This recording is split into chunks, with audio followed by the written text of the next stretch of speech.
એકત્રિત થયા. આ કેવી પાવન અને ગૌરવભરી ઘડી છે કે જ્યારે આપણે પોતાના દેશ માટે લડી પડેલા અમર સૈનિકોને યાદ કરીએ અને તેમની આત્માના ત્યાગને વંદન આપીએ. 15 ઓગસ્ટ એ આપણા માટે માત્ર તારીખ નથી.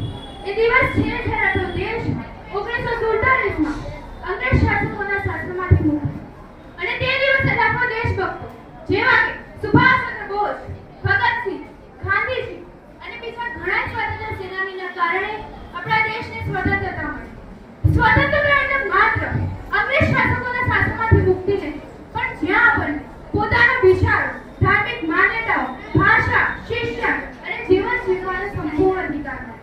સ્વતંત્રતા એ જવાબદારી છે આપણા દેશ માટે કંઈક કરવા, આપણું કામ નિષ્ઠાપૂર્વક કરવું અને સમાજમાં હકારાત્મક ફેરફાર.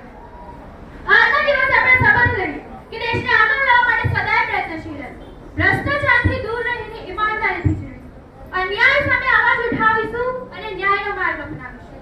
ભેદભાવ વગર દરેક માણસને સન્માન કરી દેશને એકતા અને બંધુત્વથી ઓતપ્રોત બનાવીશું. આપણી ફરજ છે કે આપણે ભણવામાં મહેનત કરીએ, દેશને સ્વચ્છ અને સુરક્ષિત રાખીએ. ચાલો આજના પાવન દિવસ પર આપણે એ સંકલ્પ કરીએ કે માત્ર ઉજવણી નહીં પણ જવાબદારી પણ નિભાવો. સાચી સ્વતંત્રતા ત્યારે જ હશે જ્યારે દરેક નાગરિક સુખી અને શિક્ષિત હશે. જય હિન્દ, જય ભારત.